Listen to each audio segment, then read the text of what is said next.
Hello guys, welcome to all. Uh, I am well. I hope you are also well. Okay. तो आज हम लोग जैसे हिंदी में भी हम लोग का हो गया है, 2 लेसन तक ले कंप्लीट कर लिए MCQ। अब आज हम लोग हिस्ट्री क्लास 9th का लेसन 1 का MCQ जो भी है उसको कंप्लीट करेंगे।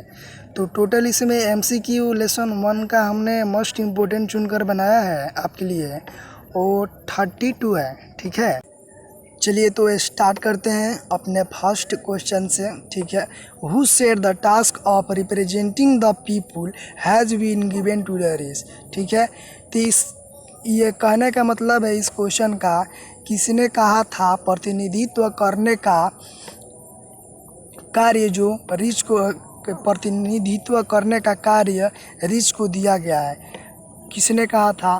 तो ये हम केवल आपको जो इसमें 4 ऑप्शन दिया है। ठीक है, हम केवल करेक्ट आंसर ही बता रहे हैं। ठीक है, तो ऑप्शन नंबर बी हो जाएगा इसका correct option, James Paul Maratha, इन्होंने ही कहा था। ठीक है, नेक्स्ट क्वेश्चन देखते हैं अपना। The national assembly framed a constitution in 1791 to limit the power of. जो नेशनल असेंबली थी उस 1791 में कॉन्स्टिट्यूशन को फ्रेमेट किया, तो किसके पावर को लिमिट करने के लिए। ठीक है, तो ऑप्शन नंबर एक करेक्ट इसका हो जाएगा आंसर, मोनार्च के पावर को कंट्रोल लिमिट करने के लिए। ठीक है, चलिए और नेक्स्ट देखते हैं अपना question. Who wrote an influential pamphlet what is the third state.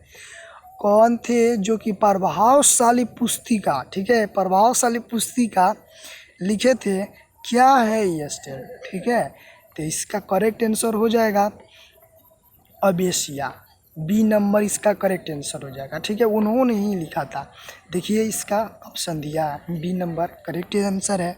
ठीक है, नेक्स्ट क्वेश्चन अपना करते हैं। चलिए नेक्स्ट क्वेश्चन है,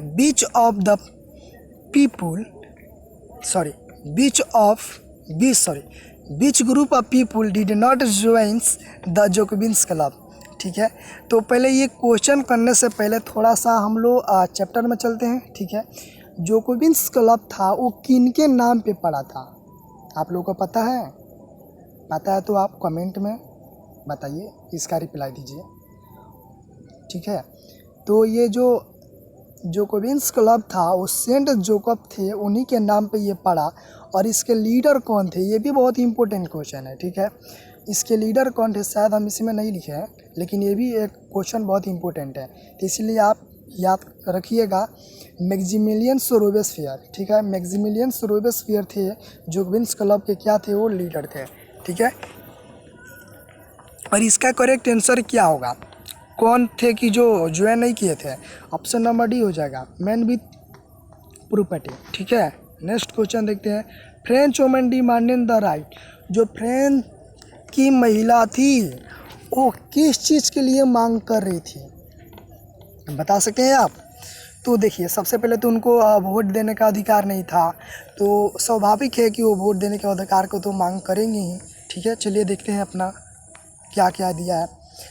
ऑप्शन नंबर ए है टू वोट। ठीक है, ऑप्शन नंबर बी है to be elected to the assembly. Option number C है to hold political office, and option number D है ऑल ऑफ द अबव। ठीक है, तो इसका करेक्ट आंसर हो जाएगा ऑल ऑफ द अबव। ठीक है, चलिए नेक्स्ट देखते हैं। देखिए यहाँ पे ऑल ऑफ अबव दिया है, ऑप्शन नंबर डी इसका करेक्ट है। A triangular slave trade took place between Europe the America and Africa. ठीक है, जो ये ट्रेड करने के लिए बना था ट्रैक, ठीक है, ट्रायंगुलर टाइप का था, बना हुआ था। तो ये किससे किन किन देशों से मिलकर बना हुआ था, यूरोप था, अमेरिका था और अफ्रीका था। ठीक है, ऑप्शन नंबर इसका ए करेक्ट होगा। चलिए नेक्स्ट क्वेश्चन देखते हैं। देखिए यहाँ पे दिया हुआ है ऑप्शन नंबर ए करेक्ट है। ठीक है, चलिए अपॉन बिकमिंग फ्री। ठीक है, अपॉन बिकमिंग फ्री का मतलब होता है आज़ाद होने पर जो स्लेव थे, गुलाम थे, उन्होंने क्या पहना, बता सकते हैं आप? तो फिगर वाला वो जो चैप्टर में दिया है फिगर, वो दिमाग में होगा आपको, तो आप बता ही देंगे। इसका करेक्ट आंसर क्या होगा? करेक्ट आंसर इसका सी होगा, रेड कैप पहने। ठीक है, जो भी फिगर दिया है हम वीडियो के लास्ट में उसका भी रखे हुए हैं और सब डिस्क्राइब करे हुए हैं कि कौन सा फिगर क्या रिफ़र कर रहा है, ठीक है। चलिए नेक्स्ट क्वेश्चन देखते हैं। Who way not consider passive citizen, कौन थे जो कि पैसिव सिटीजन्स उनको नहीं कहा जाता था। तो स्वाभाविक है, जो वेल्दी पीपुल हैं, धनी व्यक्ति थे, उनको पैसिव सिटीजन नहीं कहा जाता था, ठीक है। ऑप्शन नंबर डी इसका करेक्ट हो जाएगा। देखिए यहाँ पे the third E state comprise, जो थर्ड ई स्टेट था वो किसके साथ कंप्राइज की है। ऑप्शन नंबर ए हो जाएगा poor servant and small peasant landless labour. Option number B हो जाएगा peasant and artisans. Option number C हो जाएगा बिजनेसमैन मार्चेंट्स लॉयर एडीसी। इसका ऑप्शन नंबर डी करेक्ट होगा, ऑल द अबव। ओके, चलिए next देखते हैं। ये देखिए जो भी क्वेश्चन हम लिए हैं वो सिलेक्टेड क्वेश्चन है, आप लोग इसे अच्छे से रीड कीजिएगा। जो फर्स्ट टर्म आने वाला है उसमें अधिकतम इसी से आने का चांस है, ठीक है। चलिए नेक्स्ट क्वेश्चन देखते हैं। Which of the following decision was taken by the convention, ठीक है। निम्नलिखित में से कौन सा डिसीजन है जो कि सम्मिलित है। तो आइए, ये नहीं होगा, ऑप्शन नंबर ई नहीं होगा। डिक्लेरेशन फ्रेंच से constitutional monarch abolition the monarch, ठीक है। और सी नंबर में दिया है all man and women above 21 years got the right to vote, ये नहीं होगा। डिक्लेयरेड फ्रांस रिपब्लिक, ये आपका करेक्ट आंसर हो जाएगा, ऑप्शन नंबर डी। चलिए नेक्स्ट क्वेश्चन देखते हैं। How does a subsistence resist hyphen, किस तरह से वो जो सबसिस्टेंस का मतलब क्या होता है कि उसका हिंदी होता है निर्वाह, ठीक है। निर्वाह संकट कहते हैं उसको हिंदी में, ठीक है। तो ये किस तरह से हैपन हुआ, यानी किस तरह से ये घटित हुआ। A bad harvested led to scarcity of grain, भोजन की भी कमी थी। ग्रेन जो होते हैं उसका मतलब भोजन होता है। फूड प्राइजेस राइज, जो भी भोजन थे उनका जो भी प्राइस था वो बढ़ गया था। एंड पुअर के नॉट बाई ब्रेड, जो भी गरीब आदमी थे, जब स्वाभाविक है कि जब प्राइस बढ़ जाएगा और जो पुअर पेशेंट है या पुअर व्यक्ति कोई भी है तो किस तरह से उसको परचेस कर सकता है, ठीक है। और ऑप्शन नंबर डी सी है लेक ऑफ वीकर्स बॉडीज़, ठीक है। बहुत सारे लोग थे उनका जो बॉडी था खाने नहीं खाने के कारण से उनका बॉडी कमज़ोर हो गया था, कई तरह की बीमारी हो गई थी और फाइनली उनका क्या हो जाता था, डेथ हो जाता था, ठीक है। तो ऑप्शन नंबर क्या होगा, D, all the above, correct answer इसका होगा। नेक्स्ट क्वेश्चन देखते हैं।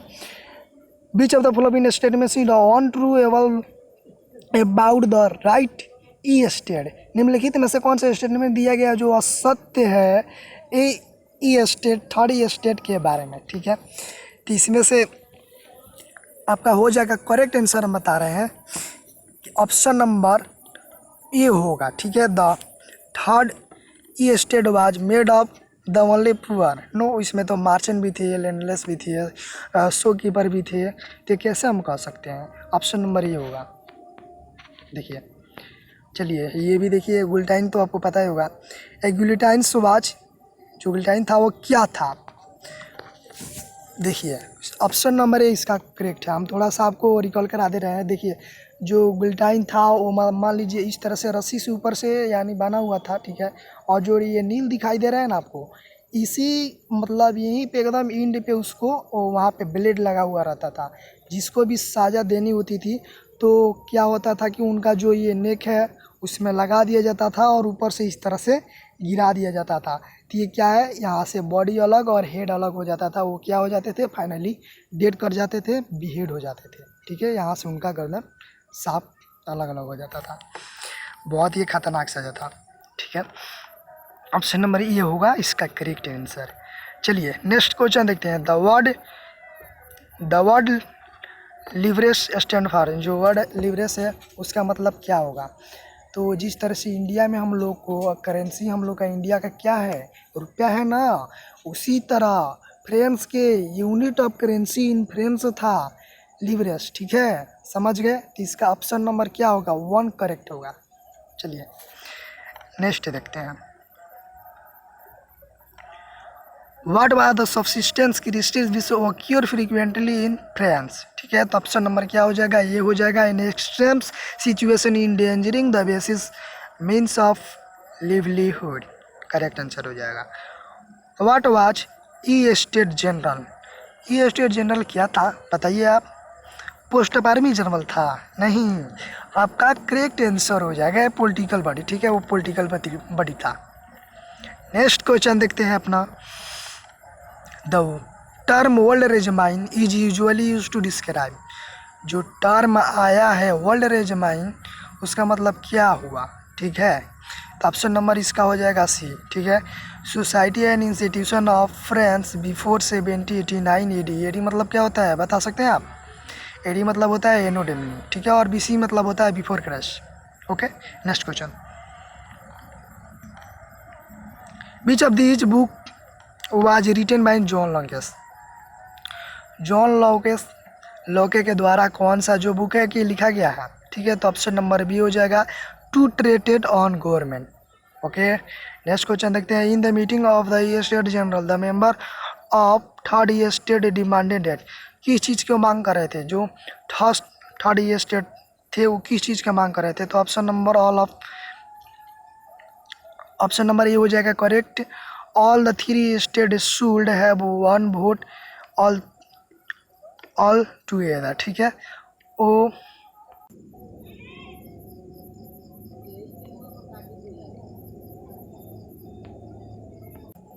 जो थर्ड स्टेट थे, ठीक है, उन्होंने डिमांड कर रहे थे कि इस प्रत्येक पर्सन को राइट होनी चाहिए अपना वोट देने का। ठीक है, जो नोबिलिटी थे, क्लर्जी थे और थर्ड स्टेट थे, उन लोगों का डिमांड था कि केवल इन्हीं सब ग्रुप को मिला के एक ही वोट का राइट होना चाहिए, लेकिन ऐसा नहीं था। थर्ड स्टेट का डिमांड था कि प्रत्येक सिटीजन को, हम सभी को एक एक अपना अधिकार होना चाहिए वोट देने का। ठीक है, चलिए नेक्स्ट क्वेश्चन देखते हैं। नेक्स्ट क्वेश्चन है who lead the representative of the third state in Versailles on 20 June. कौन थे? ठीक है, तो इसका करेक्ट आंसर हो जाएगा answer number D and A and B. ठीक है, ऑप्शन नंबर डी होगा। ठीक है जी, जो कि ऑप्शन नंबर डी हो जाएगा। मीराबियो एंड अबेसिया दोनों थे। ठीक है, दोनों थे कि who lead the representative of third state in Versailles on 20 June. Option number correct हो जाएगा D, both A and B. Okay, चलिए नेक्स्ट क्वेश्चन देखते हैं। Which of this provision were passes by the assembly on the night of 4 August 1789। All of above हो जाएगा। Abolition of federal system of obligations, clergy had to give of it privilege, tithes were abolishes. ठीक है, all of above हो जाएगा। चलिए next question देखते हैं। According to the new constitution of 1791 the national assembly was to be, ठीक है, elected in directly. ठीक है, इसका करेक्ट आंसर हो जाएगा A number elected, C number इसका होगा इलेक्टेड इन डायरेक्टली। चलिए नेक्स्ट क्वेश्चन देखते हैं। Which of these right were not establish as natural and the inalienable right by the constitution of 1791। ठीक है, तो इसका करेक्ट आंसर हो जाएगा आपका ऑल ऑफ एबव। देखिए, राइट टू लाइफ भी था, freedom of speech and opinion भी था, इक्वलिटी बिफोर द लॉ। ठीक है, आपका जीने का अधिकार है, बोलने का अधिकार है, आपने ओपिनियन राय को भी रखने का अधिकार है।